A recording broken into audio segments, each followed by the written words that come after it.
Hey y'all, listen. I am the Black Girl Magic Master. Soon to be Dr.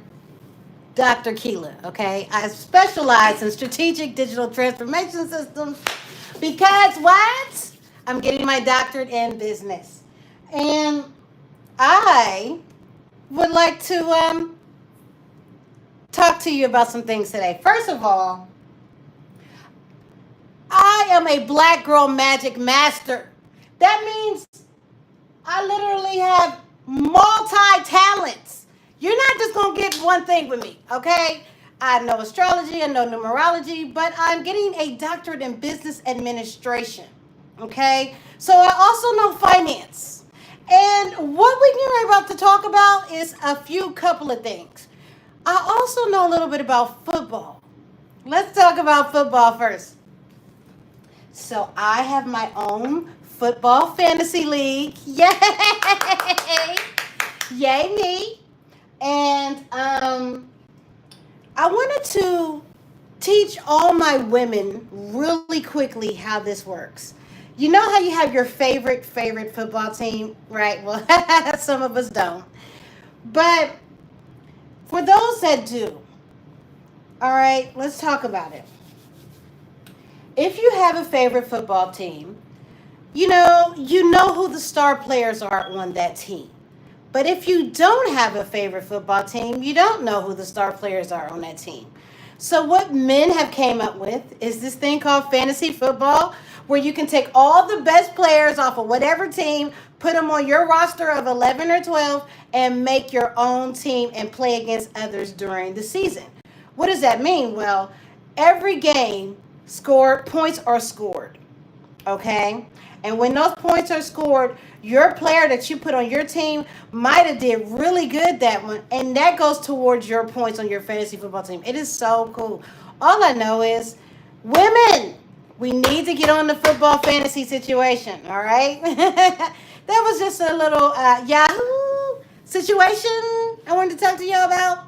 But anyway, since this is the platform that most people are on, that will not be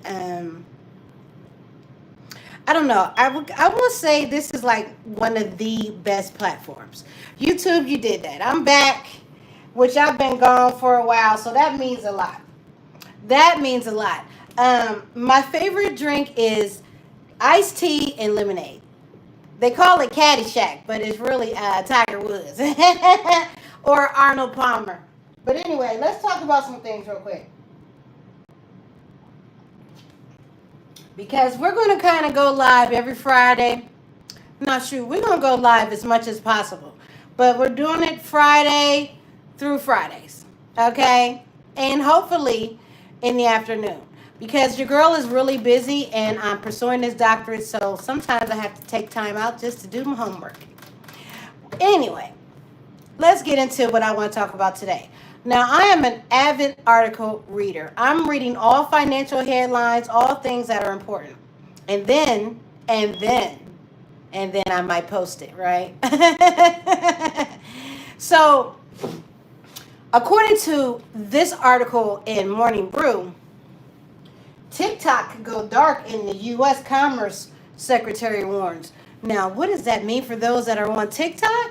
Oh, well, it says that Secretary of Commerce Howard Lutnick said yesterday that TikTok will be banned in the United States if China does not agree to cede control of the app to an American majority owner by what? September 17th. September 17th. Wow. Oh my God. We've made the decision, according to this article in Morning Brew. You can't have Chinese control and have something on 100 million American phones, Lutnick told CNN. Oh my God. Oh, that's crazy work. Lutnick told CNBC this. Lutnick said you can't have Chinese control and have something on 100 million American phones. Wow. So, according to this article in Morning Brew, President Trump has extended the deadline for a deal 3 times since taking office in January. And CNBC reported that it's unclear where talks currently stand, though Trump said in June that there was a group of very wealthy people ready to buy the app. Oh my God. Oh my God. Did y'all hear what I just said? According to this article in Morning Brew. Yeah, this is Morning Brew. TikTok could go dark in the United States. This is what the Commerce Secretary warns. Secretary of Commerce Howard Lutnick said yesterday that TikTok will be banned in the United States if China does not agree to cede control of the app to an American majority owner by September 17th deadline. We've made the decision. You can't have Chinese control and have something on 100 million American phones, Lutnick told CNBC. According to this article in Morning Brew, President Trump has extended the deadline for a deal 3 times. 3 times since he took office or since taking office in January. So, CNBC reported that it's unclear where talks currently stand. Unclear, huh? That it's unclear where talks currently stand, though Trump said in June that there was a group of very wealthy people ready to buy the app. Oh God, TikTok about to go dark. Yeah, that's according to this article in Morning Brew, y'all. Also, when I'm perusing the headlines, 1 billion of NVIDIA chips got into China despite the ban. How did that happen? How did that happen? According to this article in Morning Brew and by Anna Kim, okay, as Jeff Goldblum once said in Jurassic Park, life finds a way. And so do Chinese AI demands. At least $1 billion worth of cutting-edge semiconductors have been smuggled into China since President Trump blocked NVIDIA chip sales to the country in April. And the Financial Times has reported this as of yesterday, according to this article in Morning Brew. According to the Financial Times, reported yesterday, the latest NVIDIA processors are being sold in China, where some distributors openly advertise on social media. It's like a seafood market, one seller said. Some crates in the online videos carry the logos of Supermicro, Dell, or Asus, ASUS, which package NVIDIA chips into data center ready racks. There's nothing to suggest these companies were aware of this, according to this article in Morning Brew. 8 chip racks of the black market's most popular semiconductor, NVIDIA's B200, are going for $419,000 to $489,000, a 50% markup on average U.S. prices. But according to this article in Morning Brew, but NVIDIA said it won't help China's tech advance, because telling CNBC that making data centers with smuggled parts is a losing proposition, both technically and economically. Now, according to Morning Brew, how are they getting there? Possibly through Southeast Asia. The U.S. has started planning bigger restrictions on chip exports to Thailand and Malaysia over these suspicions. Now, according to this article in Morning Brew, looking ahead, NVIDIA got the initial go-ahead to resume selling its powerful H2O chip to China. And the CEO, Jensen Huang, announced last week, while this could somewhat weaken the black market, there will always be demand for the most cutting-edge stuff, one distributor told the Financial Times. Oh, my God. Oh my God. Okay. Show go off, Morning Brew. What else you got to tell us about? What else? Retail. Sydney Sweeney moves markets. Oh, okay. All right. American Eagle is a brute forcing its denim back into your shopping cart.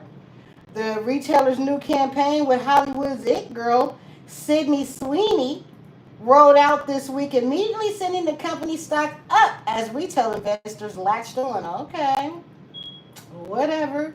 Moving right along.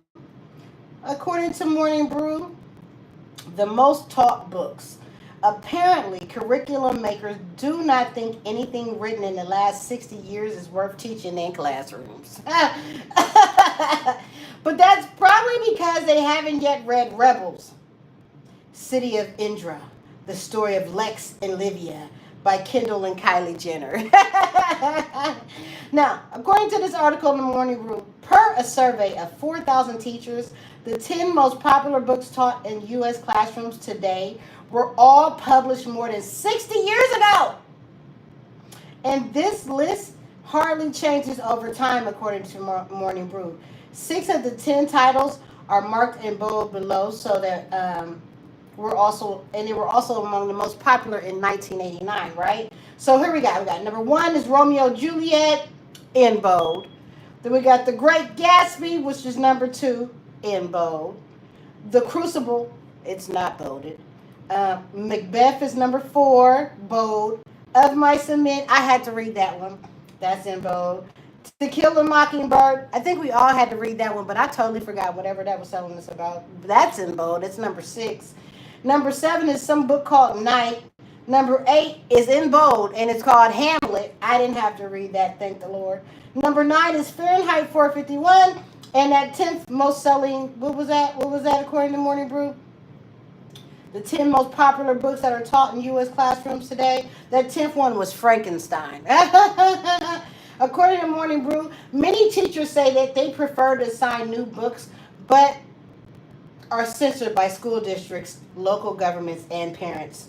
One of the most censored books, according to this article in Morning Brew, per the survey, is The Handmaid's Tale. I wonder why. What else is brewing, Morning Brew? According to Morning Brew, the U.S. and Israel recalled their teams from Gaza ceasefire talks, according to Hamas, not negotiating in good faith. In a joint statement, several human rights groups warned of mass starvation across the territory due to Israel's restrictions on aid. Mm-hmm. As according to this article in Morning Brew, the FCC formally approved Sky's $8 billion merger with Paramount, putting David Ellison in charge of CBS, Paramount Pictures, and other media properties. Okay, what else is brewing, Morning Brew? Okay, according to this article in Morning Brew, Thailand allegedly launched airstrikes on Cambodian military targets as tensions escalate over a long-standing border dispute. Moving right along, according to this article in Morning Brew, what else is brewing is that Lyft announced it will allow users to block specific drivers or favorite them to increase the chances of getting matched for a ride. Interesting. What else is brewing in Morning Brew? The U.S. fertility rate fell to an all-time low last year at basically 1.6 children per woman. How do you have 0.6 children? How? Sway? How do you have 0.6 children? I'm, you know what? According to this article in Morning Brew, the NBC Universal is considering launching a sports cable network to complement its Peacock streaming service. This is being reported by the Wall Street Journal, according to this article in Morning Brew. And finally, in what's brewing in this Morning Brew article, McDonald's will test flavored coffees and dirty sodas at hundreds of U.S. locations in September to capitalize on Gen Z's driven drinks craze. What the hell is a dirty soda? Oh, I'm not feeling that. I'm not feeling that. But y'all know what? It was this really interesting article in Morning Brew today. Let me go back to it. That I think y'all should be aware of this. Because I don't know if y'all read, but I need y'all to understand. In the business world, according to this article in Morning Brew, there's a merger that would create a new transcontinental U.S. railroad. Oh, yes, it is. According to this article written, I guess it was the Houston Chronicle, Hearst newspapers, okay, they provided the image. But a single mega railway might soon connect the land of Wawa to In and Out country. The biggest freight railroad in the country, Union Pacific, and fellow rail giant Norfolk Southern confirmed reports yesterday that they are in advanced talks to form America's first ocean-to-ocean railway. What? According to this article in Morning Brew, Union Pacific says that fusing into a $200 billion behemoth would make shipping goods between eastern and western United States more efficient, since they wouldn't have to be transferred between tracks run by different companies. But a deal would likely face regulatory hurdles as well as a potential opposition from the labor unions and companies that send their wares by rail, who are concerned that it would diminish competition and push up freight prices. According to this article in Morning Brew, the Gilded Age throwback. See, the prospect of continent-spanning freight tracks harkens back to the ambitions of early 20th century railroad.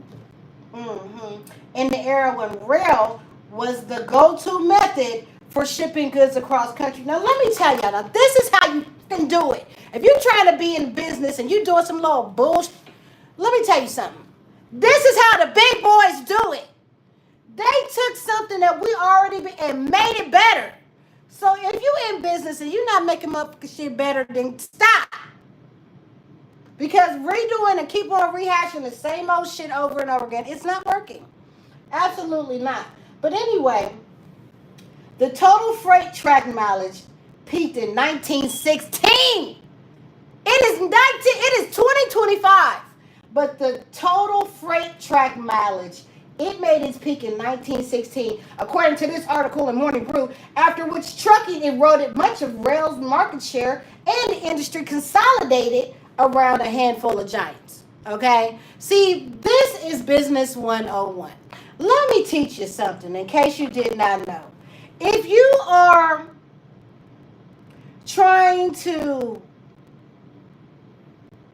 have a business that actually can leave your family generational wealth, the most important and difficult step in capital budgeting is estimating a proposal that's relevant and projects some goddamn cash flow. You probably don't even know how much real money you're going to be making in the next. Man, all I know is this is why I'm going to go live every day. Because I'm sick of seeing it. Okay, I'm just sick of seeing it. Y'all jumping into business, thinking that y'all know what y'all doing, and y'all don't. I mean, for God's sakes, y'all never even think far enough to think, well, how am I going to exit this business in case I die? Nobody thinks that far. I'm going to start a business. Oh, I got a business in this. Such and such does a business. My God, make it stop. The ignorance and the lack of wanting to work hard, it's showing. Okay? If you want any motherfucking thing, you're going to have to work hard for it, and that's including your business.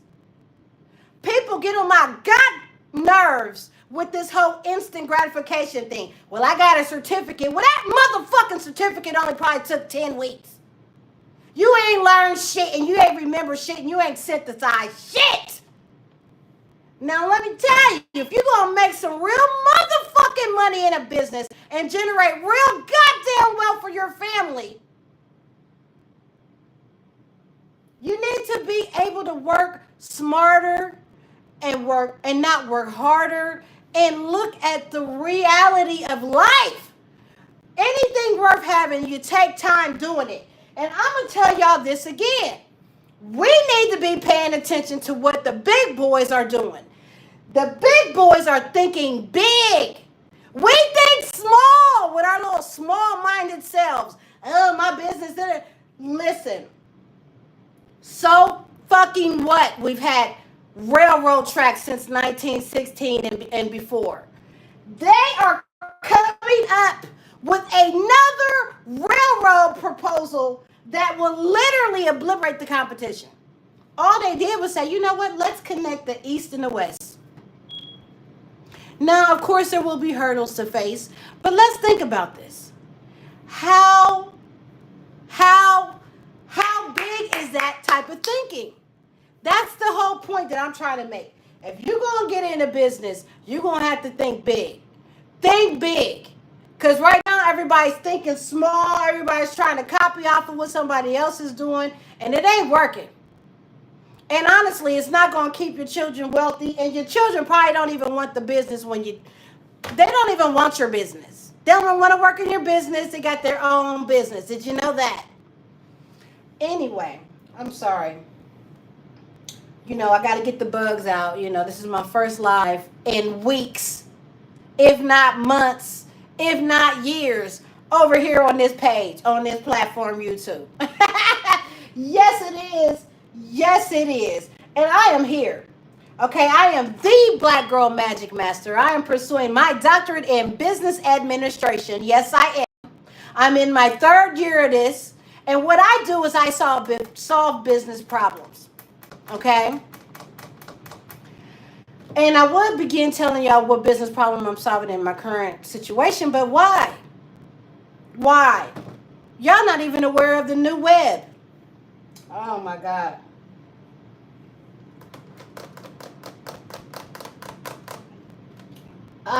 That's some good Arnold Palmer / Tiger Woods. Anyway, let's get back to some articles that you might have missed because you probably don't read. Okay? But I read. As I'm pursuing this doctorate in business, that's all I can do is read, and more read. And according to Forbes, according to this article in Forbes Daily, it continues to be a rough year for the airline industry. Now, was we just now talking about trains? Yes, we was. Yes, we was. But according to the article in Forbes, this airline industry is getting rougher and rougher because 2 major carriers have slashed their 2025 forecast Thursday. According to this article in Forbes, Southwest Airlines has cut its outlook for full-year earnings by more than a half, while American Airlines adjusted its 2025 earnings per share estimate significantly downward, leading shares to goddamn tank 11.2% and be only 9.6% respectively. Oh my God. The travel industry is still struggling to recover from your boys' sweeping tariff announcement in April, which considerably slowed bookings. All right. I don't know if y'all noticed, but chocolate is about to be more expensive. See, y'all probably ain't even noticed that we're going through what they call shrinkflation. Whereas that roll of toilet paper that you used to get is not the same size and the same price. Matter of fact, it's probably smaller. Okay? I just want y'all to know. That's called shrinkflation, where you're buying a product that you thought you were getting the same, I guess, size that you were getting last year and the year before. Well, you're not. Because companies have had to figure out a way to keep their prices at the same level and then trick you into buying. Anyway, moving right along, what else you got for us in today's article? Forbes. Inside private equity's $29 trillion retirement savings grab. Oh my God. Let's talk about it. Blackstone, Wellington, and Vanguard are the heavyweights of private equity and retail distribution. Are they not? Are they not? Yes, they are. But according to this article in Forbes, The heavyweights of private equity and retail distribution are now partnering to offer products for individual investors, blending private and public market assets. Like, we already had ETFs, right? But what are they doing now? So the urgency, according to this article in Forbes, is in the partnerships, they suggest that they're desperate to avoid missing out on the next big money-making opportunity. What is the next big money-making opportunity?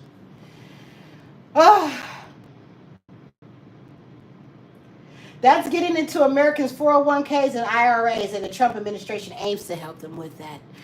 Have y'all heard about that? Have y'all heard about that? According to this article in Forbes, in February, Boston State Street Investment Management, which created the ETFs, or the exchange traded fund business, back in 1993, kicked off an action by offering the first ETF with a mix of public and private debt, with the latter sourced from private equity giant Apollo Global, which is $785 billion under management that Apollo does. Okay? See, what you probably don't know is that when you work a business, they have already figured out, you know what? Since these people aren't smart enough to get their own individual retirement accounts because they make earned income, let's offer them a product that we can make money off of, called 401ks, where they're going to work basically 40 hours a week, 40 years of their life, and they're only going to get 40% of what they actually paid into it, right? That's the 401k structure now. But what did they do? Well, in 1993, according to this article in Forbes Daily, there was a business called Boston State Street Investment Management. And it created the world's first exchange-traded funds, also known as ETFs, where you put a basket of stocks together that you think can counteract if one doesn't do well, right? Right. Well, back in 1993, they kicked off that whole ETF situation with a mix of, stocks that were public and private. Public and private debt, I might ask, okay? And until now, private asset managers have cracked regular investors' $29 trillion retirement nest egg. 12 trillion is defined contribution workplace plans like 401ks, and 17 trillion sitting in the individual retirement accounts. Remember the IRAs I was telling you about? Well, former President Joe Biden's Department of Labor, they threw cold water on private assets and 401ks, but President Donald Trump is reportedly close to signing an executive order specifically encouraging alternative assets in these accounts. See, the mutual fund, according to this article in Forbes Daily, and retail distribution companies, they see a win here. I see a win here too, because y'all don't even know what y'all doing. Y'all don't read. Y'all don't understand nothing that's financial, because I don't know what it is. I mean, we got all of these financial gurus out here, but nobody knows nothing.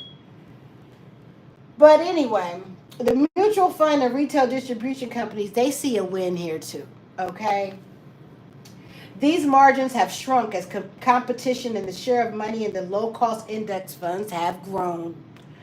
According to this article in Forbes Daily, a private asset kicker is a new way to differentiate their offerings and charge higher fees. Go down my videos. I am teaching you what ETFs are. I teach it in less than a minute. You will see that, okay? But listen. A private assets kicker is a new way to basically differentiate their offerings and charge higher fees. But ordinary investors like me and you, we may not be the winners. Why? Houseway, do tell us, Forbes Daily, because more options are almost always a good thing, but they need to be careful of higher fees and being less liquid and having less liquidity. Plus, according to this article in Forbes Daily, assessing the performance of these new hybrid private ass products are going to be difficult. Oh my God. So why does this matter? Why does it matter, Sway? I'll tell you why it matters. Because according to this article in Forbes Daily, for decades, private equity's superior investment returns have been reserved for institutions like pensions and endowments. And in more recent years, basically for wealthy individuals. And writes Forbes, Hank Tucker, says Sergey Klebnikov. But it probably won't be long before private assets become available to us all, to all of us, through target date funds that hold our retirement savings. In theory, this should make the playing field more level for everyone. This is in theory, but we know it's not. Oh, in theory, according to Forbes Daily, this should make the playing field more level for everyone. But it'll just be even more important for individuals to be aware of what they own in their 401ks, which you're not going to know that because the company does all the work for you. But anyway, I digress and I get away from the article. But back to this article in Forbes Daily.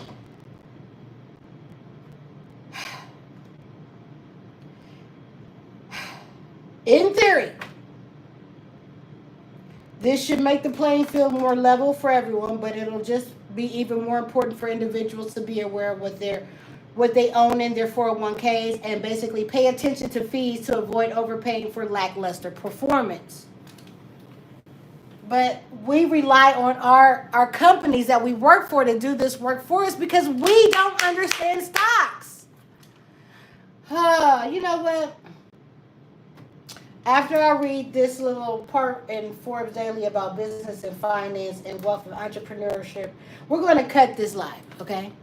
We're going to cut this live at about 45 minutes. Because like I said, we're going to have to do these talks daily. Because right now I am concerned. I am majorly concerned. But according to this article in Forbes Daily, in its business finance section, President Donald Trump delayed Liberation Day tariffs will start to be levied in 1 week, okay?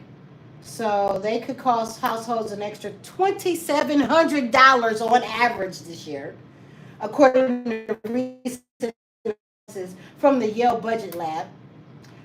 As many Americans are back to school shopping, the price of items like computers and electronics is expected to rise more than 20% in the short term, according to this article in Forbes Daily.